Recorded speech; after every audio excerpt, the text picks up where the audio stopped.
Welcome to the Community Development Podcast, a podcast dedicated to community development practice and approaches, sharing our learning and connecting the workforce. My name is Russell.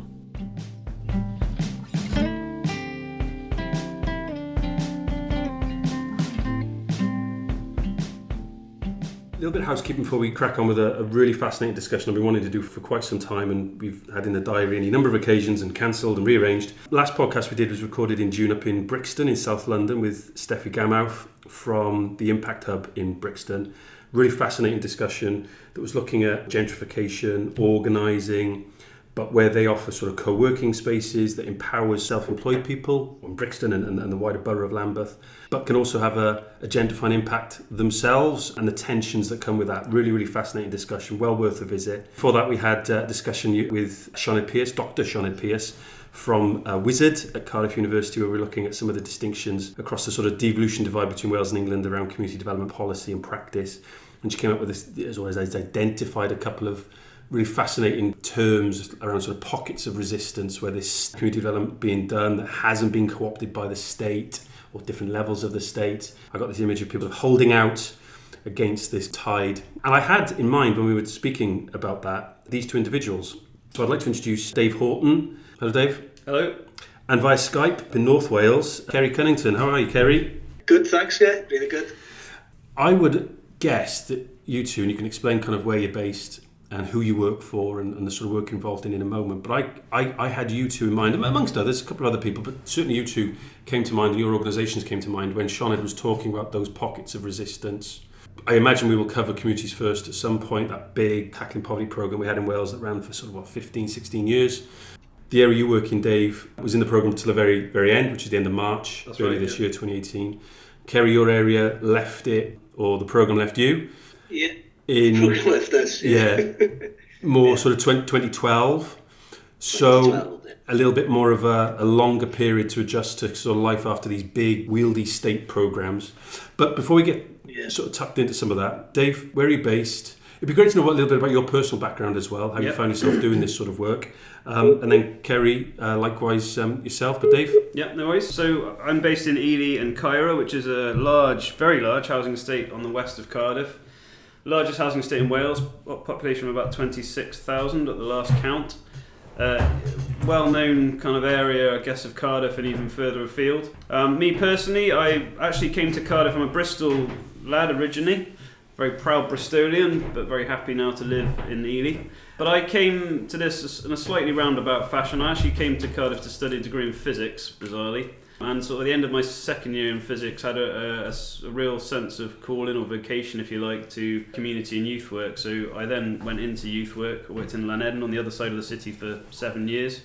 Did a bit of work for Bernardo's in Ely. I worked in Cape Town in South Africa for 6 months in a township doing some youth and community work. Studied youth and community work and eventually finished my master's in community regeneration. But I've been working in Ely for about 12 years. So I came into the Communities First programme about 12 years ago, and we set ACE up in 2011. But I'm sure we'll go into this in a minute. I might let Ceri introduce himself. Yeah, cool. So my background, born and bred in the area in Blaenau Ffestiniog. I fell into community development in 2006, I think, under the Communities First. There were a group of us youngsters at the time, or youngish, and we were offered work in the area, and I like to get it. We were getting paid for giving a shit. But anyway, it's 10 years down the line now, and Cwmni Bro Ffestiniog is like an umbrella organisation, which I work for now sporadically, for 12 other social enterprises in the area, most which have come from the Communities First project. Yeah. So we're like the umbrella organisation, and all the other, they'll hate me saying this, the social enterprises are the Wellingtons, really down on the ground, doing all the kind of messy work and the good work, and we're like the umbrella, trying to keep the sun off. No, that doesn't make any sense at all. No, that's good. I like that metaphor. Yeah. So, well, just to be clear, you're based in Blaenau Ffestiniog. People will recognise that if they know of the town as very much based on the slate industry, late 18th century into the 19th century. Blaenau Ffestiniog was like the heart of the Industrial Revolution. We like to think it was like in the 1900s. There were like 14,000 people in the town. By now, it's down to 5,500. So it's like there's been massive deindustrialisation, and it's left a community, well, not a community, an economy devastated. The community is still strong, and that's the basis of all the community development work that's going on now, really, that sense of community and resilience. And even though I don't like the words that are banded around like resilience and stuff now, it's like they've been hijacked, but it's true. It's an area that's suffering economically, but we've still got that sense of community that is driving us towards working together for a better future. There's really interesting parallels there with Ely and Caerau, where we are in Cardiff. As I said, historically it was all known as one community of Ely, but it's now two ward areas, Ely and Caerau, two political ward areas. And historically, Ely was built after the First World War under Garden Village sort of principles for people coming back from the First World War, and Caerau after the Second World War under Bevan's housing schemes. And built on very strong sort of employment opportunities that were based in the community, mostly around manufacturing. So you had a large brewery, Ely Brewery, one of the biggest paper factories in Europe, Ely Paper Mill, which employed 450 people right up into the middle of the 90s.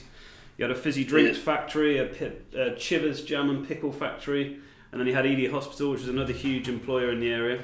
There was good, well-paid work within the community. It was accessible for people. It was well integrated into the community. You have stories like the paper mill used to hold Christmas parties and have a sports field and a swimming pool, and very sort of integrated into community and part of community life. And all those employers, those employment opportunities left the area in the space of kind of 20 years.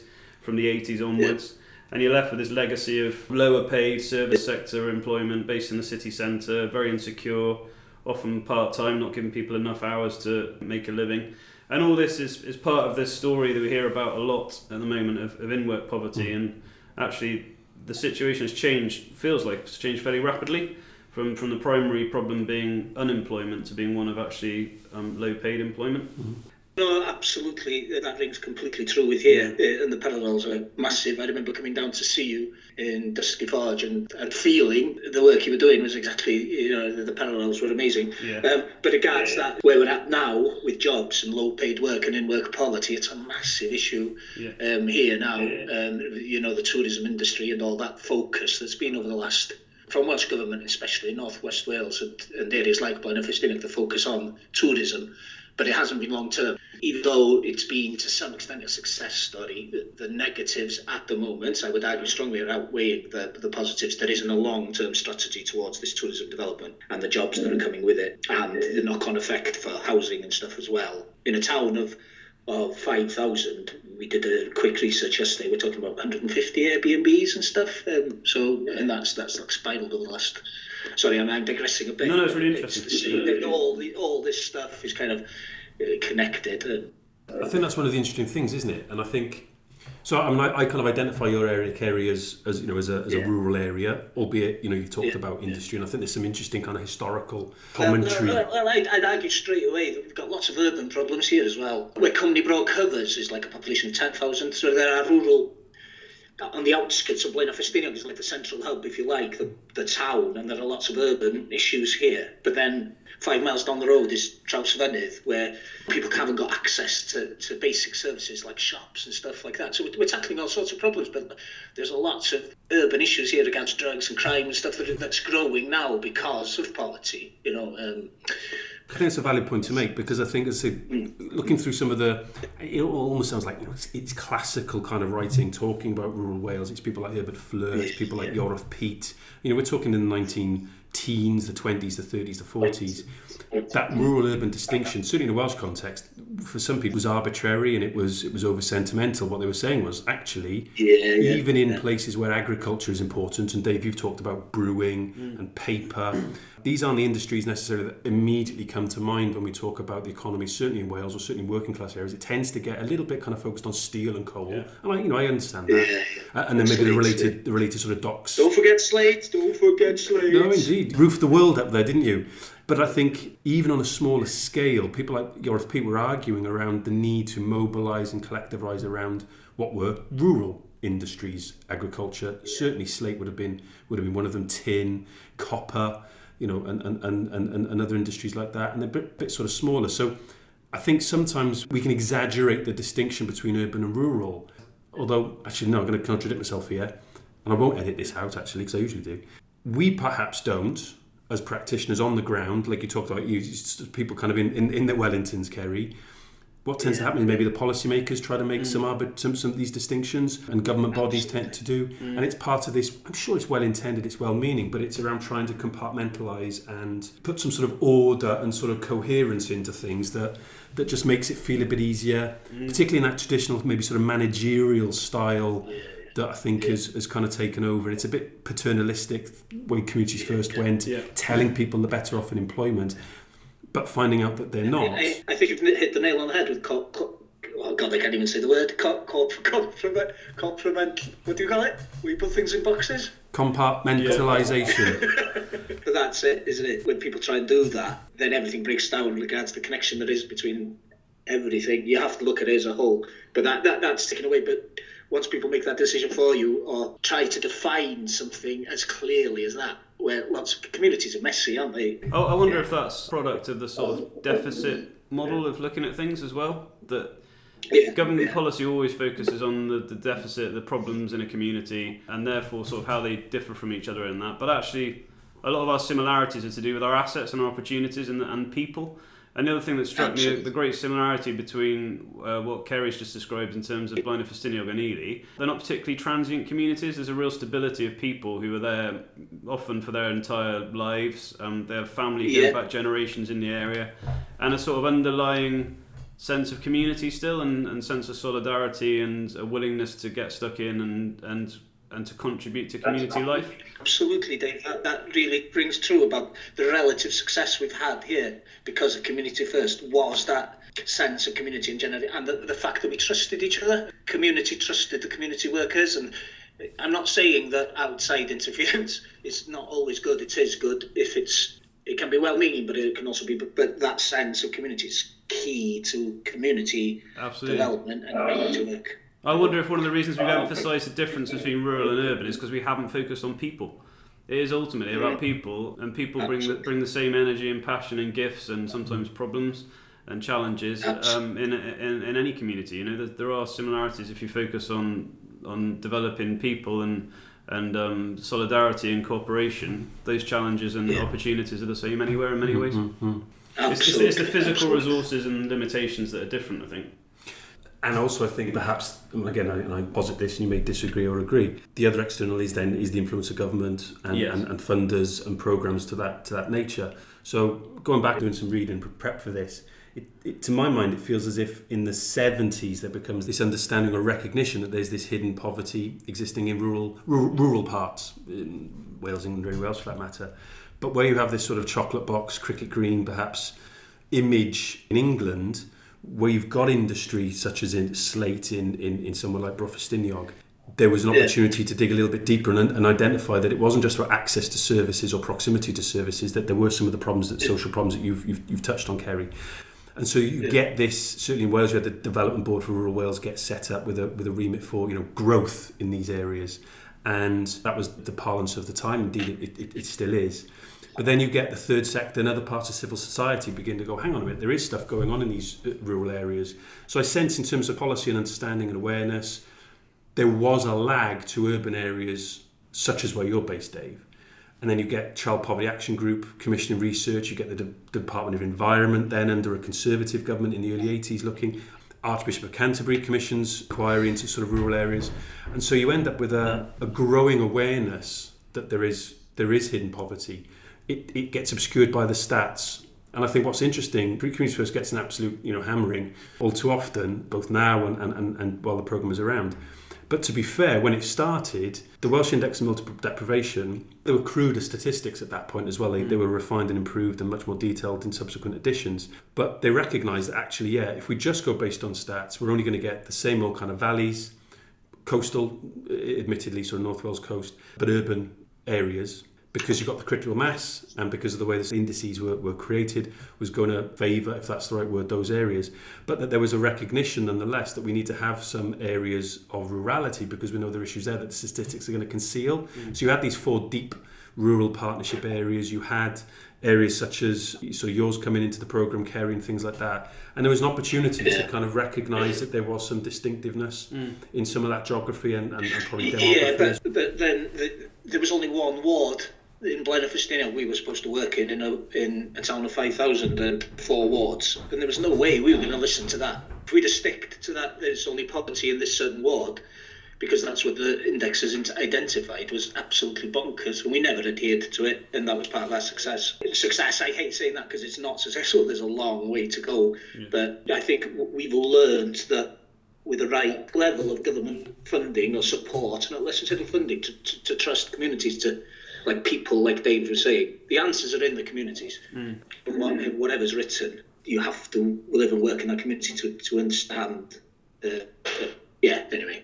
I think part of the problem with Communities First was it forced a particular approach to identifying what community you're working with. So, I mean, similarly with Ceri, we never saw the boundaries as rigid, but the danger was that it both brought together probably smaller, more dispersed rural communities into sort of uncomfortable alliances that then struggled to kind of identify the local dynamics, or it kind of split communities that were naturally kind of united or closer together. So it kind of created sometimes these false boundaries, and I think it was just a bit too rigid in that sense. And again, that was one of the big tensions within Communities First, wasn't it? It was how much power really ultimately you gave to communities to define who they were and what they wanted to achieve and where their opportunities and assets we were quite arrogant here, I think.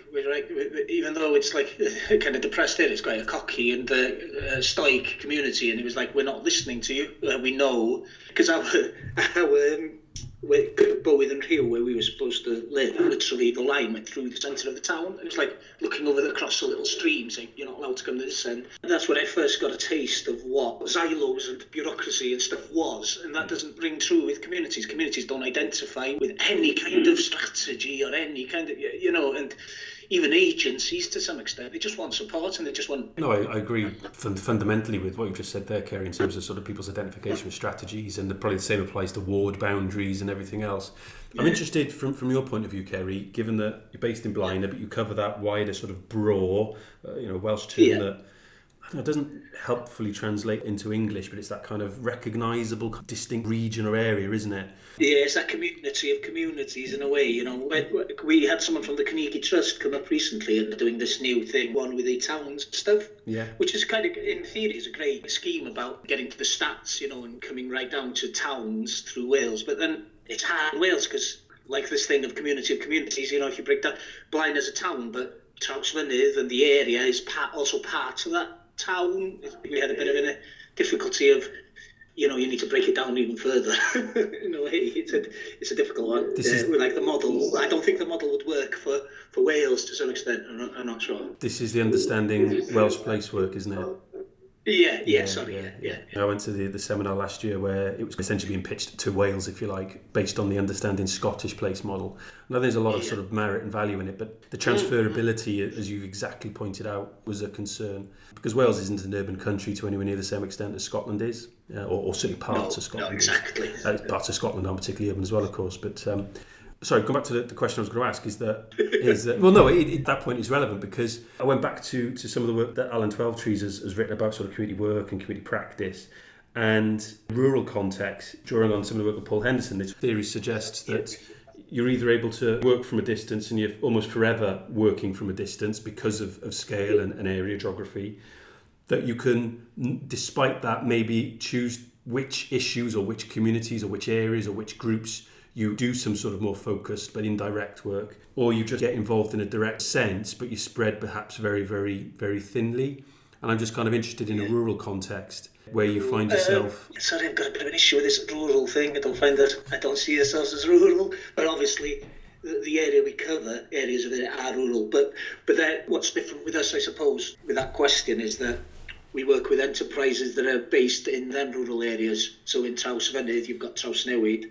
In Croesor, which is like 80 people, you've got Cyfeillion Croesor, Mented Llanfrothan, which is like 400 people. They've got their own shop, and so they're already there, established, doing work. All we can do is support that work in a way, if that makes any sense at all. That makes perfect sense. But then, Okay. So in Trawsfynydd, which is furthest away, the furthest village away from Mary services in Gwynedd, that what we can do from here is, like, there's a shop here that we go there on a Saturday and open a shop in the village hall, so that the shoe shop or something does a little, so we can work together like that. Does that make sense? Or the butcher, we can have a pop-up shop in the village hall in Trawsfynydd every other Saturday. Does that make sense? Yeah, no, it makes sense. So we can take an overview in a way. Key to what you're saying there is we're trying to establish Broadcast Ffestiniog, which is, it's not there yet, but it's like digital community broadcasting. At the moment, we're just doing a series of community films. We're showing what's going on in each community, from the rural to the kind of urban, like Blaenau. But so and what links everyone together in that kind of way, and what are the issues, and what are the... It doesn't seem it when you go and look at it now online, but from a community level, it's really working. People are talking to each other through Facebook and stuff, but in a positive way. You know, linking it to some of the theory that in Henderson's typology, that's more of a, to my mind, that's the second one, and it's that sort of focused but indirect work. So you're just those enablers, and you're getting involved as and when required, but it's working through those people who are much more kind of connected on the ground in the individual. Just in a film with the gymnastics club, let's just show what's going on. But since then, the gymnastics clubs want to establish as a social enterprise. Yeah. The rugby club wants to work with the gymnastics club from another village, and we want to start a sports association for the area. It's digressing again, but it's... Well, no, it's not, but it's facilitating. So where you're able to find that agency then, where people are geared, their focus is gymnastics, but they're interested in the other things succeeding as well, I guess. I think what's interesting is that in that focused indirect work, again, using Henderson's typology, you've kind of formalised the bit that sits over it in terms of Cwmni Bro organisation. That's the idea. We're not there yet, but that is the idea. That is the kind of... I suppose, though, Dave, you can probably, if an afternoon, maybe walk around your entire patch, maybe at a push. Certainly cycle around it in a relatively straightforwardly. Yeah. But in terms of population, it's huge. Yeah, I mean, and in some ways we have similar challenges in that there's a tension between there being a sense of identity. So there's a strong sense of, I think, for a lot of people, that I'm from Ely. But on the other hand, you can live a couple of miles away from someone else who lives in Ely in what feels like quite a different bit of the estate. So there's still a sense that there's a lot of communities within the community to be kind of rallied into. So some of the challenges, I guess, are similar. You just haven't got quite the same sort of geographic spread element to it, but it can still feel like you're working in such a large area. There's different sort of aspects of that, and different smaller geographical locations within that, often with different socioeconomic challenges and different opportunities. Some areas are well resourced in terms of community buildings, others are more isolated from those opportunities. The other thing I think is really interesting, talking about urban rural and some of the similarities and tensions, rural communities are often seen as feeling very marginalised from power base and where decisions are made, and where the sort of the socio-economic sort of centre is, or where the resources are, and that's seen as a sort of geographic issue. But I would say that it's possible to feel something very similar in a community like Ely, which, despite being in a capital city, is marginalised from where the decisions are made and where the resources are, because of its socio-economic circumstances. And I think we've kind of underplayed that similarity as well. We've kind of focused on the geographic distance from decision making but actually there's an equal sense of detachment and separation from where decisions are made and from where the politics happens and where the power is, even when you're 3 miles from Cardiff Bay. Yeah. When I was down in Cardiff, I felt like that, exactly that, when you showed me around and you raised that, and it hit me quite powerfully then, than what you just said, and I got a grasp of that when I was last down in Cardiff. Yeah, and I think that's again, it's a national and it's an international problem, isn't it? It's this detachment from a representational type of democracy that's become very distant from people's everyday, not just everyday problems, but their everyday energy and efforts and the things they do for themselves and for each other and for their community to make life easier and better for each other. In a kind of perverse, I like that. I think it's been our success, that detachment, and being quite far away. It's given us a freedom and also a kind of sense of, I don't know, let's do this. Do you know what I mean? Almost a rebelliousness for ourselves. Rebellion, but also a sense of we're going to have to do this for ourselves. Yeah, absolutely. And we do need some resources, okay, and we need we need our fair share. We need our resources back. What we've paid in, we want it back. We don't want you putting it all into big private capital. We wanted to support our efforts. That can be frustrating, definitely, but that detachment also can be liberating. Yeah, absolutely. So, but it's a catch-22. Yeah, I think we're some of the better placed communities to rebuild civil society, and I think it's a national problem. I don't actually think that's an issue that just affects communities like ours in terms of communities a bit more disadvantaged economically. We have an international, global problem of detachment from a particular type of representational democracy that's become very distant from everyday life. But I think our communities are the ones where Absolutely. you're starting to see the reaction to that, and people rebuilding their own approaches to things, acknowledging their own strengths, acknowledging their own assets and opportunities, and rebuilding a different type of democratic and political engagement that's much more participatory, much more... It is about seizing power a little bit. Amen to that. You end up getting into some interesting conversations and some slightly uncomfortable conversations where part of your agenda is you're saying, actually, our community is one that's been treated for too long as if it has nothing to offer. It's just a problem that needs solving on the edge of the city. None of those solutions have really quite worked, but it's seen as a problem. And when you come along and say, well, actually, we believe people have something to contribute and they should contribute that, and not only do they have the ability to contribute, but actually there's a certain sense where they have a responsibility to contribute. You can sometimes get dangerously close to feeling like you're being a little bit Ian Duncan Smith. There's a very conservative, I would say, a way of looking at that idea of personal responsibility that's very punitive and very... But I think what we're saying is very different. It's actually people, and I've got any number of individual examples of this, of people who have received the message in life that they have nothing to contribute, who discover, if they're put in the right context, very quickly that they have something very important to contribute, and that people value that, and that they can be community builders and shapers, and that actually that's where the gold happens, that's where the magic happens. And I visited Dusty Forge in Ely. Bingo, absolutely, I agree 100%. And I visited Dusty Forge a couple of weeks ago and met somebody who was agoraphobic, had barely left the house ever, would leave kind of at night time just so not to meet people, and was now running the community shop. Yeah, and she'll be quite open about that. And different things happen as you're somewhere long enough and you do this stuff for a period of time. First of all, you can have those conversations a bit uncomfortable. As a group of people, earn the right to say a bit of uncomfortable stuff about, actually, we do expect people to take some responsibility, and that's a positive thing. And we're in this, it's a solid, and the other thing is that's not an individualistic thing at all in the sort of conservative... No, it's a family thing. It's when you're talking there, it's like family, exactly, you're trying to create a family. And it's a trust thing. It's community, isn't it? Yeah. It's community. Yeah, and a lot of the people, the individuals that you'll have met in the Dusty Forge will talk about it feeling like it's another bit of their family, it's an extended family. Yeah. But the other thing that happens is people become quite comfortable to share their stories in a context where they're valued, and they can share some very things that you would think would be quite private and around real mental health struggles and the like. You end up with this culture where people will quite openly share that on the journey they've been, and then you start getting it's kind of people influencing each other and inspiring each other and encouraging each other, and you get a bit of kind of momentum behind it. And I think that's what we're looking for. I'm not sure we're quite there, but we've got some examples I think of where that's happened.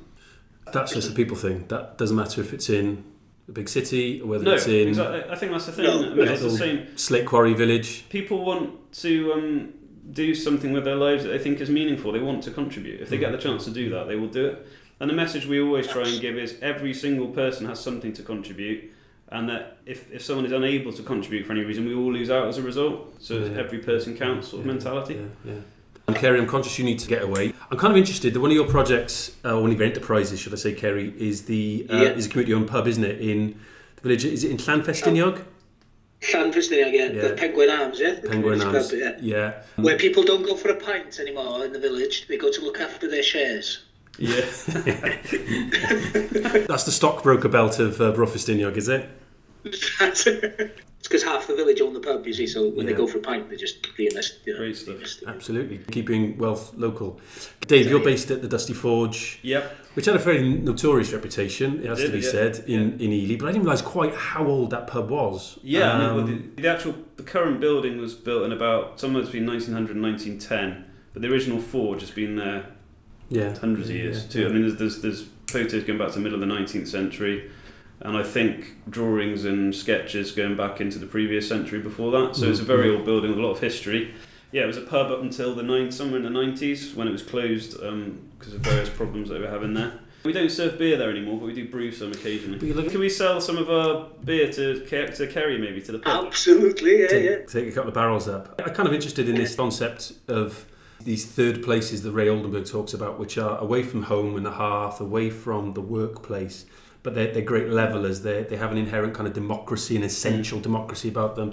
Hierarchies tend to be sort of chopped at the knees a little bit, where people come and have a beer. And I've had the pleasure of Ceri's company and Selwyn and the others up involved with Cwmni Bro in the Penguern. And, you know, it is a community hub, which is a term that's getting appropriated now by all forms of the state, as the state tends to want to do. And there's a great phrase, I absolutely adore this, it's on your website, Dave, and I think you should use this a bit more. Maybe you do and I just haven't heard it. But it talks about the Dusty Forge being the community's living room. Okay. And I really like that, because when I was at the Dusty Forge a couple of weeks ago, there's people there getting some training, there's different forms of training taking place, there were some other people seeking some help on different things, there was people there at a well-being session, having some sort of reflexology, aromatherapy, just having a brew, having a chat, all it was the community shop, people coming back and forth, and it was this absolute hive of activity and teeming with life. Hippie commune, doesn't it? Well, I suppose it does, but these are all... It's not. But it's far from that.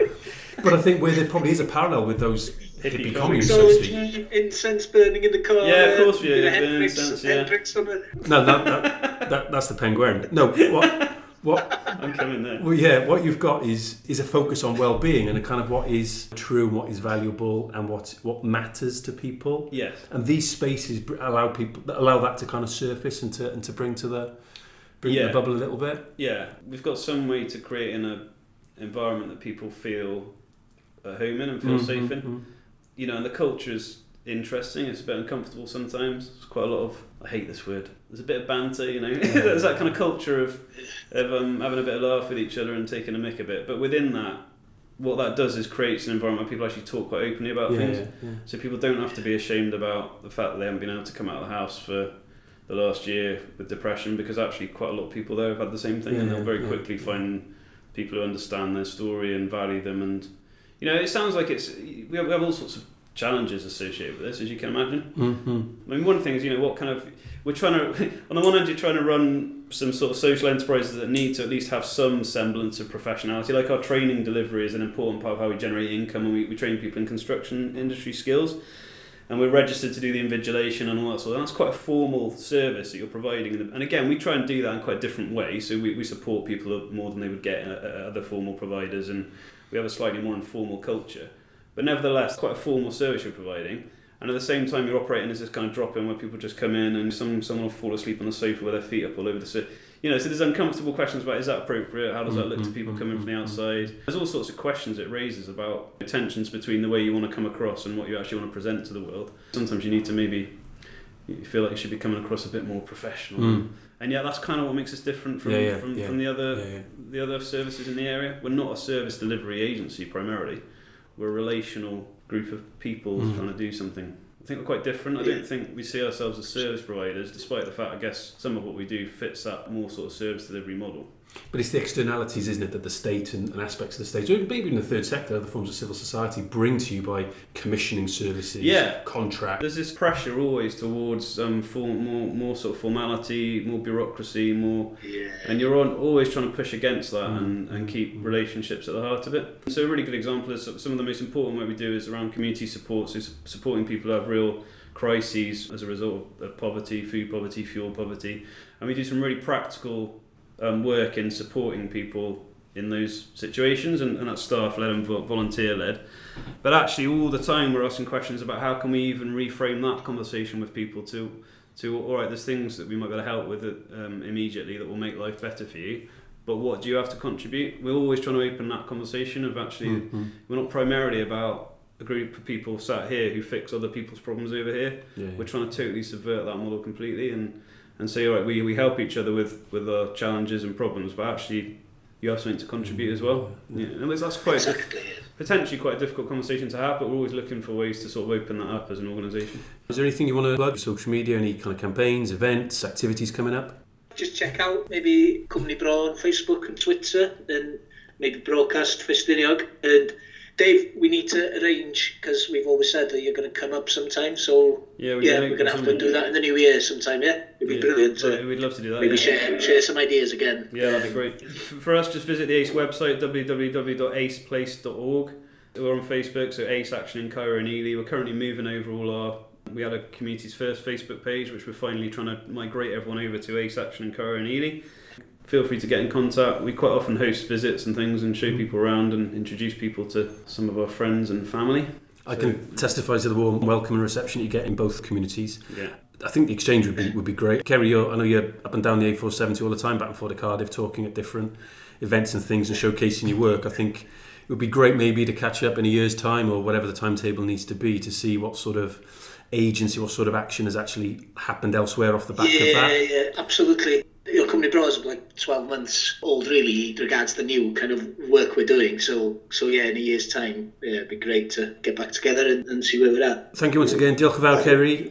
It'd be great to visit the Penguin again, to see if I can find an excuse to get up there again. Really grateful for your time and keep fighting the good fight. Thanks, Russell. Super. Thanks, Take care. Diolch, boys. Bye. Boys.